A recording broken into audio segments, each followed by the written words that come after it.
반갑습니다. 오늘은 지금 시간이 한 2시쯤 되었는데 진주에 있는 강주 연못에 산책 겸 나왔습니다. 이 무더운 여름에 마음 공부 잘 하고 계시는지 모르겠네요. 저도 진주에 살면서 이 강주 연못이 어떤 곳인지 잘 몰랐는데 오다가 살짝 살펴보니까 고려시대 때, 고려말 우왕 때 백극염이라는 분이 여기에 일본 왜군들을 막기 위해서 진영을 차렸다고 합니다. 강주 진영. 아마 여기 못이 있기 전에는 아마 넓은 운동장 같은 터가 있었는 것 같습니다. 여기 진영을 차리고 있다가 여기 있는 목간에게 명령을 해가지고 지금 진주성, 석축으로 쌓여있는 진주성이 흙벽으로 되어 있어가지고 그 진주성을 석축으로 쌓아라 라고 명령도 하고 하셨던 곳이라고 합니다. 그러니까 진주성이 석축으로 쌓여지게 되는 진원지와 같은 것이죠.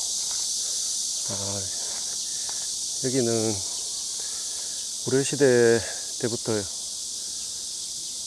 있었던 나무들은 그때 있었던 것 같아가지고 보니까 한 600년 정도 오래된 나무들이 이 연못 주위에 둘러싸고 있어가지고 한낮에 이렇게 와도 그렇게 덥진 않습니다. 이 가쪽으로 사이즈가 있는 산책로를 따라서 그늘이 다 젖어 있습니다. 주위에 대형 카페들도 많이 생기고 해가지고 사람들도 한낮인데도 불구하고 많네요. 올여름은 정말 영남지방은 가물어가지고 정말 많은 분들이 힘들었습니다. 열사병에 걸려가 돌아가시는 분도 계시고 이렇게 저렇게 힘든 여름이 지나가고 있는데 저도 오늘 이 여름에 한 무더위를 뚫고 여기 강주 연못도 한번 살펴볼 겸 또 마음 공부 얘기해 보려고 왔습니다. 우리가 이 마음 공부라는 게 모든 일이 그렇듯이 이 한마음이 일어나야 유튜브도 찍고 공부도 하고 놀러도 가고 하는데 제가 여기 강주 연못에 저번에 한번 훌쩍 마음이 일어나서 온 적이 있습니다. 온 적이 있었는데 카메라를 두고 와가지고 그 땡볕에 다시 찍지도 못하고 한 바퀴 그냥 사전 답사 겸 둘러보고 지나갔던 기억이 납니다. 우리 한마음이라는 것이 모든 일에 있어서 시작과 끝이라고 생각이 듭니다. 한마음 일어나면 이 세상이 일어나고 한마음 절멸하면 이 세상이 소멸하는 것이죠. 그래서 이 마음 공부가 재밌는 것 같습니다. 우리가 항상 눈 뜨는 순간부터 잠자는 그 순간까지 심지어는 잠이 푹 든 그 순간까지 우리는 이 마음에서 벗어나지 못하고 살아가고 있는 것이죠. 순간순간 욕망도 일어나고 괴로움도 일어나고 고통도 일어나지만 그 순간순간 그 들끓는 마음을, 그 욕망을 잠시 멈추고 그걸 지라고 하죠. 지. 그칠지 멈출지 또 사마타라고도 합니다. 사마타. 멈춰야만이 저희가 지금 어떤 고통 속에 있는지 보이기 때문에 일단 멈춰야 됩니다. 마음 공부는. 내가 추구하던 집착과 욕망에 들끓어서 추구하던 것을 멈추고 그 다음에 자기 자신을 한번 곰곰이 들여다보는 겁니다. 그거를 관이라고 하죠. 관. 때로는 윗바사나라고도 합니다. 멈추고 자신을 이렇게 들여다보면 이 세상 살아가는 데 있어서 그 내가 추구했던 그 모든 것들이 이 하늘에 일어나서 사라지는 저 구름이 인연이 돼서 뭉쳐가지고 인연이 닿으면 소멸하듯이 그 욕망 또한 인연이 되어서 내 마음속에서 불쑥 자라났었는데 어느 순간 또 인연이 닿으면 또 자연스럽게 소멸해가는 것이죠. 그 소멸해가는 과정을 쳐다보는 겁니다. 곰곰하게 때로는 시간을 좀 내기도 하고 해서 자기 자신을 한번 쭉 둘러보고 하다 보면 아이고야 내가 어리석었구나, 내가 또 내 마음에 쏘갔구나 라는 생각을 하시게 될 겁니다. 그게 마음 공부 답니다. 그렇게 하면 지금까지 내가 10년, 20년, 30년, 40년, 50년, 60년, 70년, 심지어 80년, 90년까지 그 마음에 속였어 살아온 자신의 어리석함이 문득 돌이켜보게 됩니다. 그때부터는 다시 또 그 마음에 속아서 산다면 마음 공부에 진정한 의미가 없겠죠. 그때까지 가졌던 나의 생각, 습관, 행동, 말 모든 것을 새롭게 자기가 깨달았던 바에 따라서 새롭게 다시 시작할 수 있다면 시작해서 조금씩 물방울이 바위를 뚫듯이 새 깃털이 바위를 달아 없어지게 할 정도로 조금씩 변해가다 보면 자신의 변한 모습이 보입니다. 그거를 일러서 수행이라고 합니다. 사람은 태어나서 죽을 때까지 정말 변하기 힘들거든요. 변하는 사람이 거의 없습니다. 그래서 그 깨달음이 힘들다 하는 겁니다. 그 깨달음에 우리가 깨달음이라고 하면 뭔가 대단하게 일반 사람들이 가지지 않는 신통한 능력을 가져가지고 하늘 위를 날아다니고 전생을 보고 미래를 보고 말을 안 해도 그 사람 탁 보면 마음을 딱 깨치고 막 하는 그게 깨달음이라고 착각하는 속에서 마음 공부를 시작하는데 그거는 진짜 여러 방편으로 했던 얘기들이 사람들 마음속에는 그 방편이 기억에 오래 남기 때문에 그것을 진리인 양 생각하고 공부하다 보면 공부가 안 되죠. 그래서 이 공부에 들어가는 방법으로 달마 대사는 이입사행론이라는 얘기를 하신 적이 있습니다. 이입사행론. 되게 어려운 얘기 같지만 간단합니다. 이 이치로 들어가는 거는 두 가지다. 그리고 그것을 행하는 것은 네 가지다. 이치에 들어가는 방법은 두 가지요. 그것을 행하는 것은 네 가지다. 그래서 이입사행론이라는 얘기를 하셨습니다. 우리가 아무리 선불교라고 하더라도 직지인심 견성성불 교회 별전 이렇게 얘기하다 보니까 그러면 그냥 선불교라는 거는 막연히 앉아서 내 마음만 들여다보면 그래서 문득 내 마음이 보이면 모든 것이 해결되는구나 라고 생각하실 수 있는데 그 말도 일견 진리에 가까운 얘기라고 볼 수 있습니다.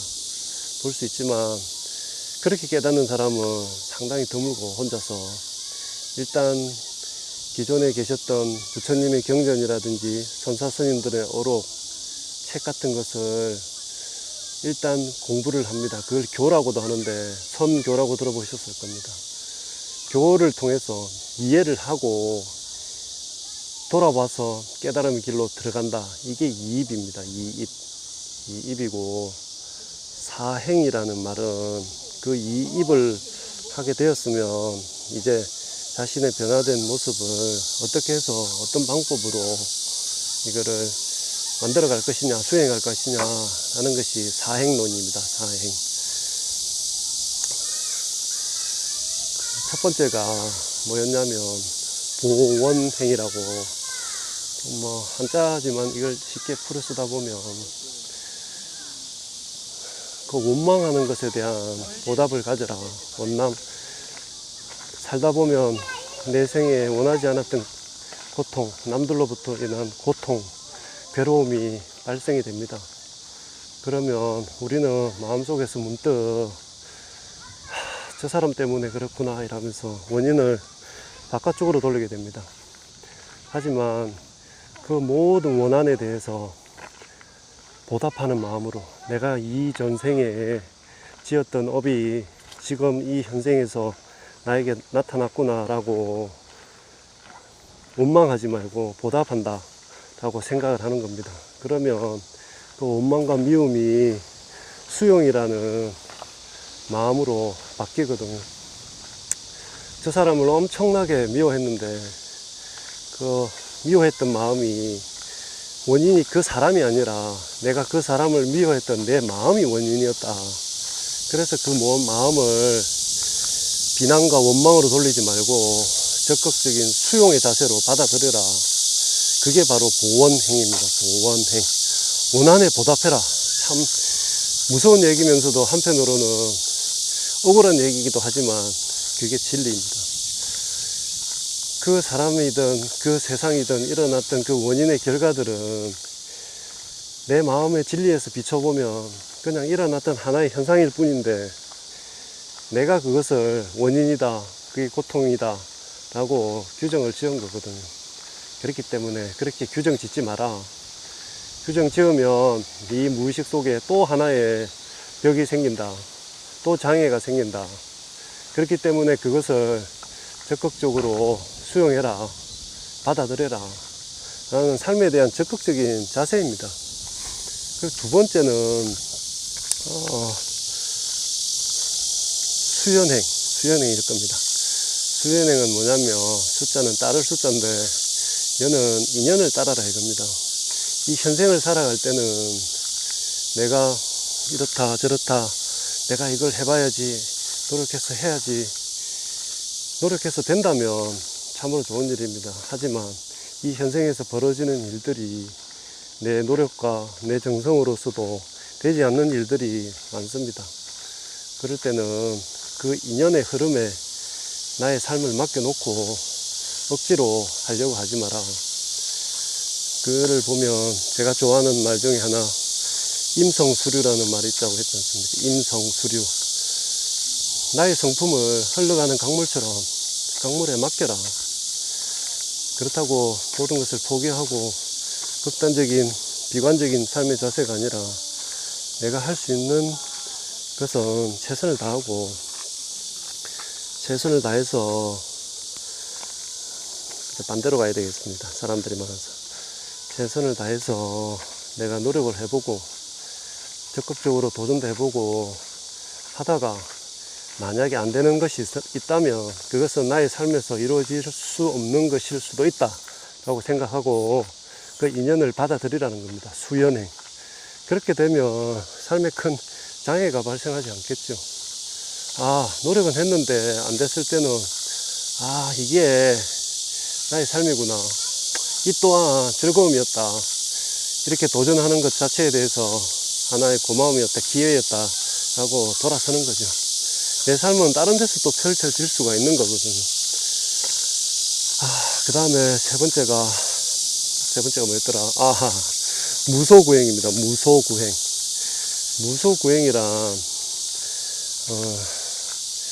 밖으로 구하지 말라는 것입니다. 제가 여러분, 우리 몸은 고도의 AI가 탑재된 로봇입니다 라고 했을 때, 그리고 이 세상은 꿈과 같습니다, 꿈 깨고 나면 이 세상은 사라집니다 라고 했을 때는 뭘 전해드리고 싶었냐면, 이 세상이 알고 보면 실제 하는 같지만 진실은 이 또한 허물어져가는, 사라져가는 하나의 순간일 뿐이다, 허공이다, 공이다 라는 것을 알려드리기 위해서 그 얘기를 했던 거거든요. 그러면 무소구행이랑 내 마음에서 바깥에서 무언가를 찾아서 헤매지 마라. 모든 것은 내 마음에서 생겼다가 마음에서 사라지는 것이 진리이지, 바깥에서 잠시 일어나서 잠시 사라지는 것은 의미가 없다. 그래서 구하지 말라. 그래서 선사 스님들은 구하는 즉시 고통에 빠진다고 얘기했거든요. 뭔가를 구하려고 하면 내 마음에서 뭘 해야지, 돈을 벌어야지, 권력을 얻어야지 라고, 아니면 도를 깨쳐야지 라고 구하려고 했다면 그 구하는 마음이 일어나는 것은 좋습니다. 근데 그때 그 마음이 일어난과 동시에 집착이 생기거든요. 욕망에 대한 애착, 가래가 생깁니다. 저걸 꼭 이루어야 되겠다는 생각, 내가 저걸 꼭 이뤄서 뭘 해야 되겠다는 생각, 그리고 또 반대편에서는 이루어지지 않으면 어떻게 하지 하는 그런 약간의 괴로움, 갈등도 생기고, 이 모든 것이 고통의 원인이다 라고 했기 때문에 마음 밖에서 구하지 마라. 조금 전에도 제가 말씀드렸지만 우리가 이 공이라고 생각되는 세상을 살아가면서도 우리는 일어나서 아침에 일어나면 학생들은 학교를 가야 되고, 직장인들은 또 직장을 가야 되고, 사업하시는 분들은 사업에서 돈도 벌어야 되고, 우리가 이 삶을 이루어가면서 기본적으로 해야 될 것들은 할 수밖에 없습니다. 그렇다고 그것마저 안 한다면 진짜 허무공에 빠져가지고 이 세상이 아무것도 없는 양 막행막식하고 살아간다면 이 마음 공부에 진짜 참된 의미가 없는 것이죠. 마음을 내라. 내가 이 세상이 공하다, 재행무상으로 변해간다, 나무 중에는 없다, 멸하게 되겠지만 이 세상을 살아가는 하나의 존재로서 그래도 지금 입장에서는 내가 할 수 있는 최선을 다한다. 나머지 그 결과에 대해서는 나는 비워놓겠다. 그것입니다. 찾지 말라는 것이 아니라 애착과 가래를 가지고 집착하지 마라. 결과에 대해서, 내가 하는 일에 대해서 비워놓고 마음껏 해라. 이게 조금 어려운 얘기를 하면 또 응무소주 이생기심이거든요. 마음이 일어나는데 머무르지 않는다. 내가 뭘 하고 싶은 마음들이 순간순간 계속 일어납니다. 도전해라. 열심히 도전하시고 노력도 해보고 시도도 해보고 하되 그 결과에 대해서는 머무르지 마라. 참 멋진 말이 않습니까? 이 마음 결과에, 마음 공부의 결과를 열실하게 보여주는 그런 단어들이죠. 이런 선사스님들의 얘기를 오늘 제가 좀 하고 있습니다. 여기 오다 보니까 오늘 좀 어려운 얘기를 안 해야지 했는데, 어려운 얘기를 또 쉽게 풀어드리는 것도 공부하시는 분들에게 조금 도움은 될 수 있을 거라 생각하고, 그 다음에 네 번째가, 아까 첫 번째가 보원행, 두 번째가 수연행, 세 번째가 무소구행, 그리고 네 번째가 칭법행입니다. 칭법행이란 뭐냐면 법답게 살라, 법답게 살아가라 이 삶을. 그게 네 번째 칭법행인데, 이 법이라는 게 뭐냐면 우리가 살아가면서 만나는 여러 가지 형사법이 아니라 부처님이 말씀하신 진리의 법, 진실의 법 속에서 그처럼 행하면서 살아가라는 겁니다. 그게 뭐 딱히 어려운 게 아니라 아까 말했지만 이 한마음 속에서 어려운 사람들이 있으면 또 도와주기도 하고, 제가 이번에 옆으로 또 살짝 새는 얘기지만, 이번 여름 휴가 때 제가 우리 큰 누님이랑 울산 여행을 잠시 갔다 왔는데, 울산에 계시는 식구 만나러 둘이 차 안에서 이런저런 얘기하다가 돌아가신 아버님에 대한 얘기를 조금 하게 됐습니다.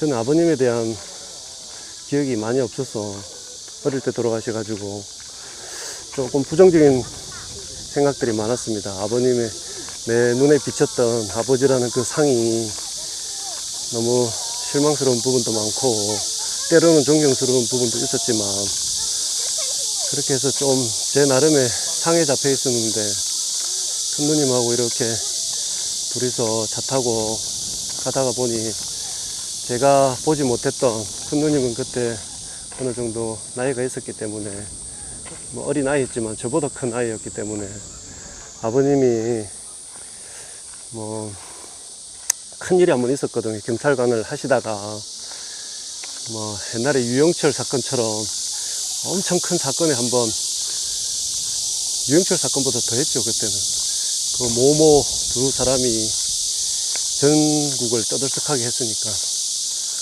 그 사건에 잠시 휘말렸던 적이 있으시다. 휘말렸다기보다 근무지에 그 사람들이 나타나서 억울하게 직을 그만두게 되었는데 그때부터 이제 사람이 좀 변했다. 억울한 마음에. 그러니까 이 사람의 마음이란 게 성실하고 즐겁게 직장 생활을 하던 사람은 할 때는 술도 담배도 부패도 뭐 이런 것도 전혀 없이 진짜 청정하게 살아가던 사람이 억울하게 그 한 마음을 다치고 나니까 그때부터는 사람이 변하게 되는 겁니다. 저는 그 변하기 전의 모습은 너무 어렸기 때문에 보지 못했고 변한 후의 모습만 제가 보게 됐기 때문에 아마 아버지에 대한 상이 그렇게 잡히지 않았을까. 근데 그 큰 누님이 해주시던 아버님의 그 사건 이전의 모습들을 보면서 야, 이 상도 무섭지만 이 사람의 한마음이라는 게 이렇게까지 사람을 바꿀 수 있구나.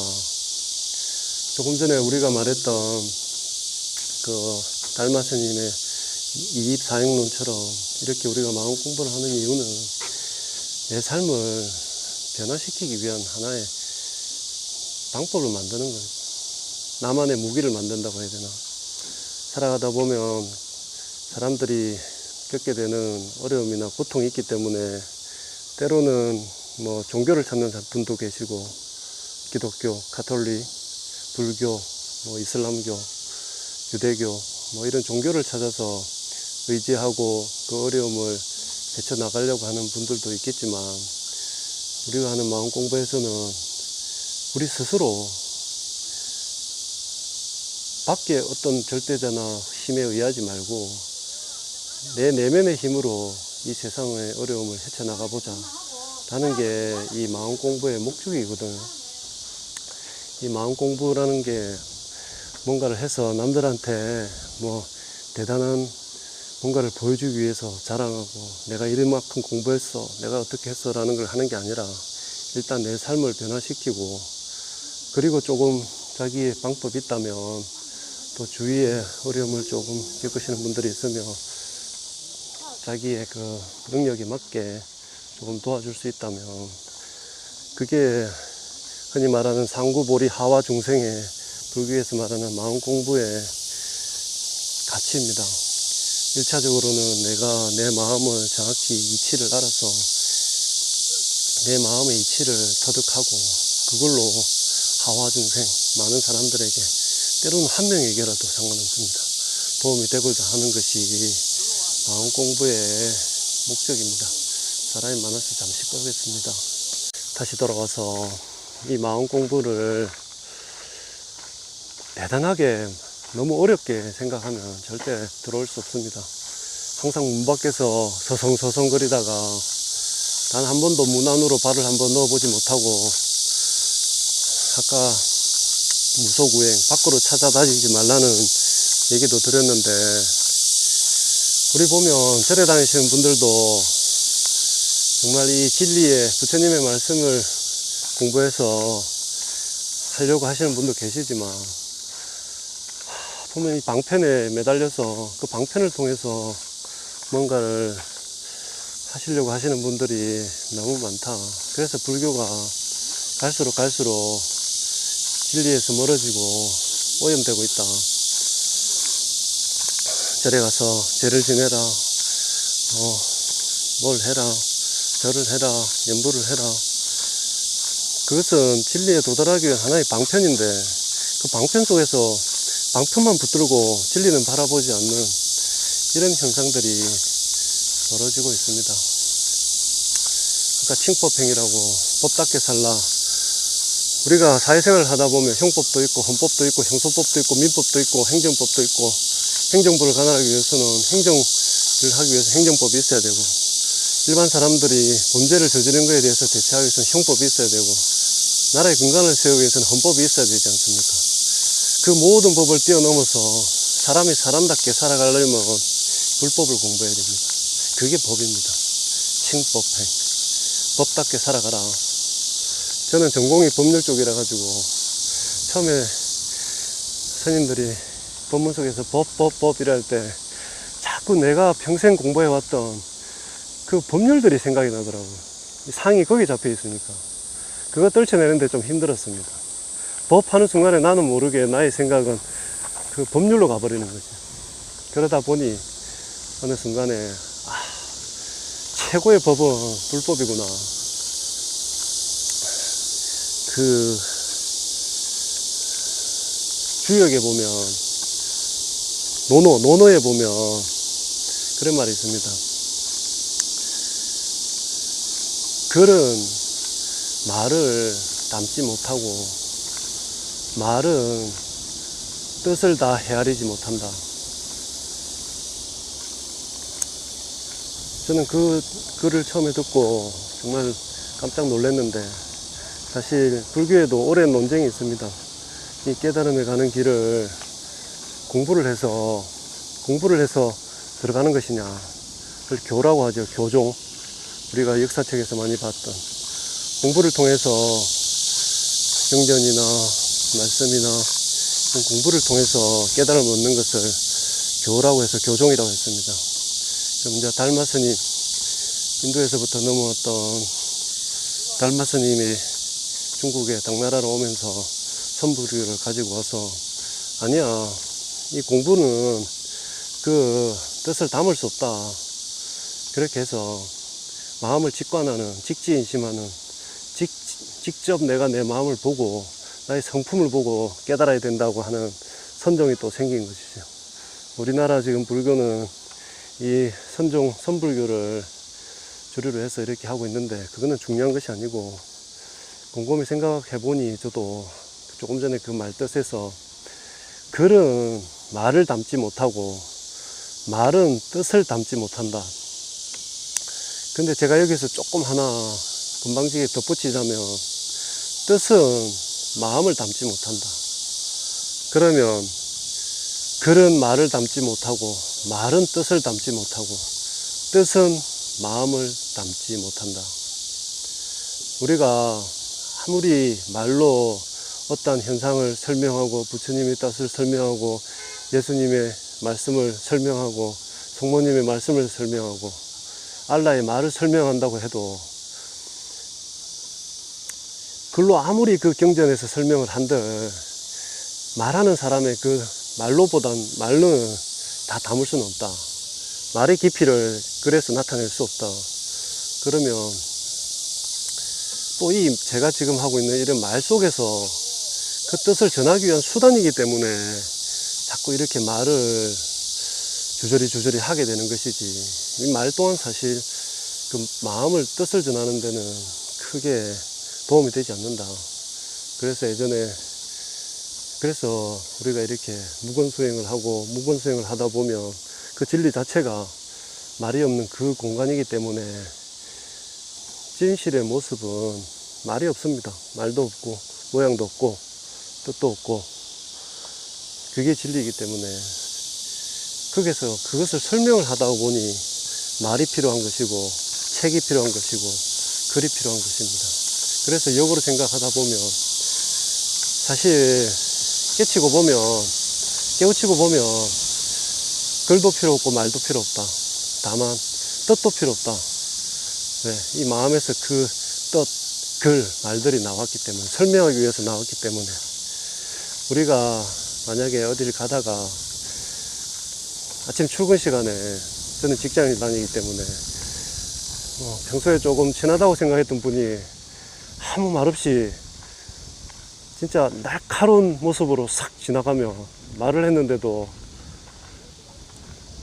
들은 채도 없이 쑥 지나가면 우리는 그때부터 저 사람이 왜 저러지? 저 사람이 나에게 뭐 감정이 있나? 이러면서 생각이 돌기 시작하죠. 그분은 아무 말을 하지 않았습니다. 말도 하지 않고 글도 하지 않고 그냥 지나갔을 뿐인데 어젯밤 꿈에 너무 악몽을 꿔가지고 그게 사로잡혀가지고 그냥 쑥 지나갔을 뿐인데 상대방은 그것을 생각하고 그 생각 속에서 돌기 시작합니다. 그만큼 이 마음이라는 것이 우리 눈으로 가면 눈으로 나타나고 말로 가면 말로 나타나고 귀로 가면 귀로 나타나고 피부로 가면 촉감으로 나타나고 머리로 가면 생각으로 나타나고 그 나타나는 모습은 다양하지만 결국에 그 하나에 작동되는 원리는 마음에서 일어나는 것이거든. 그래서 이 마음이 모든 것의 근본 종지다, 근본이다. 마음에서 표정이 나오고 표정에서 기분이 나오고 행동이 나오고 말이 나오고 그렇지 않습니까? 그래서 이 마음을 칭법행, 법답게 써야 된다. 행동도 마음에서 나오는 거지 않습니까? 말도 그렇고. 그래서 이 마음이 바뀌지 않으면 말도 바뀌지 않고 행동도 바뀌지 않고 의식도 바뀌지 않고 생각은 당연히 바뀌지 않고 습관도 바뀌지 않고 모든 것이 바뀌지 않는다. 하지만 이 마음 하나 바뀌면 이 세상 모든 것이 바뀐다. 일단 나의 마음이 바뀌면 생각이 바뀌고 의식이 바뀌고 언어가 바뀌고 행동이 바뀌고 모든 것이 변한다. 아까 아버님 얘기 잠시 했는데 그렇게 성실하고 남을 돕기 좋아하고 좋았던 사람이 그렇게 진짜 청정하게 법답게 살던 사람이 한순간 마음을 억울하게 심하게 다치면 이 세상 모든 것이 변해버린다. 그 사람 마음 하나 변했을 뿐인데 그 바뀐 빛의 모습을 나는 보게 된 것이다. 그래서 나는 그 상 속에서 아버지가 어떤 분이다 라고 생각했지만 또 큰 누님은 그 이전의 모습을 알고 있기 때문에 그 마음이 바뀌기 전에 그 순수하고 청정하고 행복했던 모습을 기억하기 때문에 또 다른 아버지를 기억하고 있다. 그만큼 우리 살아가는 데 있어서 이 마음밖에 없다.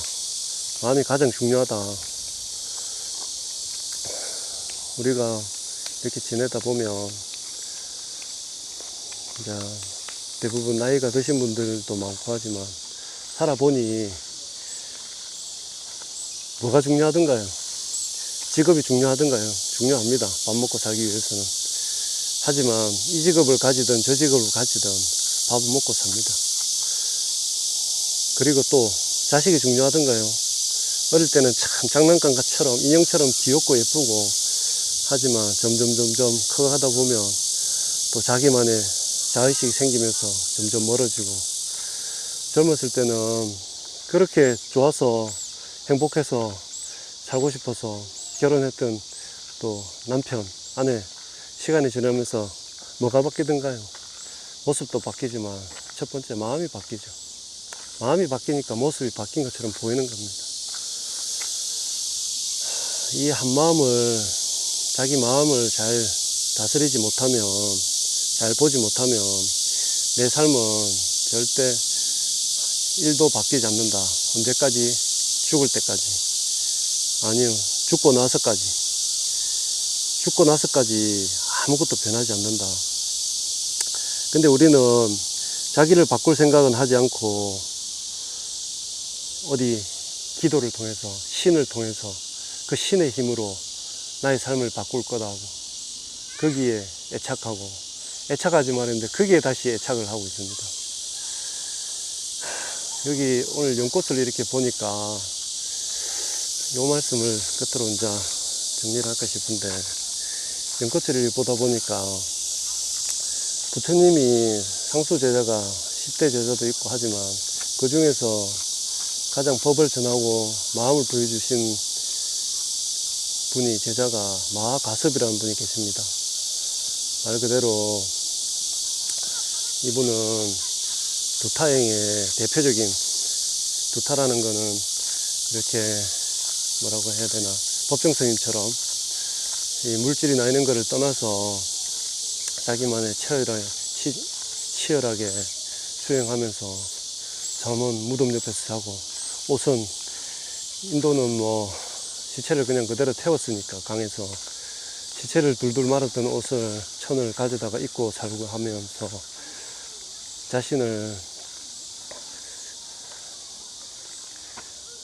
자신을 수행을 해 나가던, 극한에까지 수행을 해 나가던 스님이 마하가섭인데, 마하가섭 제자에게 세 군데에서 마음을 보여줬다고 그러죠. 이 연꽃을 보니까 그 생각이 나네요. 영산회상 거염하라고. 흔히 우리는 영산회상, 부처님이 설법하고 사시던 동네에 산이 영치산입니다. 저쪽 울산 통도서에 가면 영축산이 있는데 거기서 따온 이름이라고 하죠. 모양도 비슷하고. 그 영치산에서 법회를 하시는데 그것을 영산회상이라고 합니다. 영산회상을 할 때 범천왕이, 뭐 약간 신화 같은 얘기지만, 범천왕이 내려와서 부처님에게 설법을 좀 해달라 하면서 황금색 연꽃을 바칩니다. 황금색 연꽃을 바치는데 부처님이 설법을 하기 전에 그 연꽃을 들고 이렇게 설법하는 곳에 탁 나오니까 꽃을 하나 이렇게 연꽃을 싹 들어 보이니까 제자들이나 모여있던 수천 명의 사람들은 부처님 왜 저러시지? 하고 멍한 눈으로 보는데 마하가섭만 싱긋이 웃었다. 우리는 흔히 뭐 이심전심 여마미소라고 얘기를 하는데, 그 부처님이 꽃을 든 이유는 가섭에게 그 마음을 전한다기보다 모든 사람한테 똑같은 마음을 드러냈는데 마하가섭만 알아챘다. 그 꽃이 어디에서 일어나고 있느냐? 그 꽃이 내 눈에서 일어나고 있느냐? 머리에서 일어나고 있느냐? 우리 본질적인 백지와 같은 그 마음 속에서 그 꽃이 드러났다. 이것을 잊지 마라. 이 본래의 자리를 잊지 마라라고 부처님께서는 꽃을 들어서 표하신 겁니다. 우리 절에 가면 스님들이 설법하시다가 갑자기 주장자를 쾅 치시는 분들 계시죠. 사람들은 오늘 법문 끝났다 돌아가라 이러면 저 스님이 치매가 오셨나 이렇게 얘기하실지 모르겠지만, 아까 말씀드렸지 않습니까? 그 스님이 치매가 오셔서 주장자를 내려친 게 아니라 주장자의 소리가, 주장자의 울림이 지금 어디에서 일어나고 있느냐, 그 본래의 자리를 작용을 통해서 드러내신 것이다. 우리가 살아가는 이 삶이랑 모습들, 들리는 거, 보이는 거, 이 모든 것이 내 마음 하나에서 일어나고 내 마음 하나에서 사라진다. 그래서 그 마음자리를 공이다, 하얀 백지와 같은 잔잔한 파도와 같은 곳에서 어떤 순간 집이 그려지고 분노가 그려지고 행복이 그려지고 나타났다가 사라지고 한다라는 것을 그런 작용을 통해서 보여주신 겁니다. 큰 스님이 주장자를 내리치시는 작용, 부처님이 연꽃을 들어 보이는 작용, 이 작용을 하지 않으면 우리의 마음자리는 아무것도 없이 공하게 존재하기 때문에 없는 것처럼 보인다. 하지만 그것은 언제나 모든 만물이 만생각이 일어났다 사라지는 곳이기 때문에 작용을 통해야만이 그것이 드러난다. 그 마음을, 작용이 일어나기 이전에 그 마음을 늘 관해라, 관찰해라. 그것만이 진리다 라는 것을 부처님과 그런 큰 스님들이 법문을 통해서 보여주시는 겁니다. 그렇지 않습니까? 세월이 지나보면 행복해서 결혼했던 부부, 이뻐서 낳았던 자녀, 내가 젊었을 때부터 이뤘던 직장, 이 모든 것은 다 사라지지 않습니까? 죽을 때까지 이 작용 이전의 본질의 모습을 모르고 죽으면 나는 그 본질 바깥에서 서성이던 하나의 존재로서 있다가 사라진다. 그 본질 속으로 뛰어들어서 내가 무엇인지, 이 존재가 무엇인지 한번 절절히 깨달아 보자 라는 것이 이 마음 공부입니다. 그 한마음 깨닫고 한마음 바뀌면 나의 생각이 바뀌고 의식이 바뀌고 언행이 바뀌고 행동이 바뀌고 내가 바뀌고 세상이 바뀝니다. 그러니 이 마음 공부가 얼마나 귀한 것이며 그것을 발견하는 것이 얼마나 대단한 일이겠습니까? 자, 오늘 이 영상은 이제 여기서 마치도록 할 겁니다. 이 무더운 여름 속에서 이 더위 바깥에 있으면 저 안속에 있는 무더위가 엄청 더워 보입니다. 근데 직접 내가 그 더위에 뛰어들면 결코 덥지 않다. 오히려 서늘하다. 그리고 이 마음 공부도 밖에서 계속 서성하면 어려워 보이고 힘들어 보이고 과연 내가 할 수 있을까라고 머뭇거리지만 과감하게 문을 열고 이 공부의 자리로 뛰어들어라. 뛰어들면 하나도 어렵지 않다. 나의 처음 공부하려고 했던 마음을 간직하고 열심히 해라. 우리는 이렇게 전부 다 살아가다 보면 태어났을 때부터 죽을 때까지 다 마음속에 구멍이 숭숭 나 있지 않습니까? 욕망의 구멍, 그 다음에 화냄의 구멍, 성냄의 구멍, 못된 구멍들이 내 마음속에 총알 자국처럼 나 있다. 숭숭숭숭 나서 바람이 샌다. 그렇게 새는데 이 구멍난 마음을 어떻게 메울 수 있느냐. 메우는 게 뭐 본드칠을 할 거냐 콘크리트를 막을 거냐 그게 아니죠. 이 부처님의 진리의 말씀 속에 진리의 바다 속에 내 마음을 던져라. 던지면 꼬르륵 하면 깔아앉아가 죽을 것 같지만 그 구멍난 마음들은 다 메워진다. 오늘 이 말씀을 드리면서 오늘 영상 여기 강주 연못에서 찍었던 오늘의 이야기는 마음 공부 이야기는 마치도록 하겠습니다.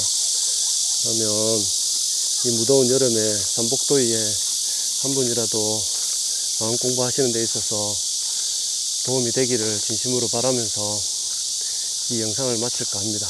아, 그리고 제가 오늘 영상부터 제가 마음 깊이 그렇구나 하면서 개합했던 말씀 한 구절씩 말씀을 드리려고 하는데 첫 번째 그 말씀이 뭐냐면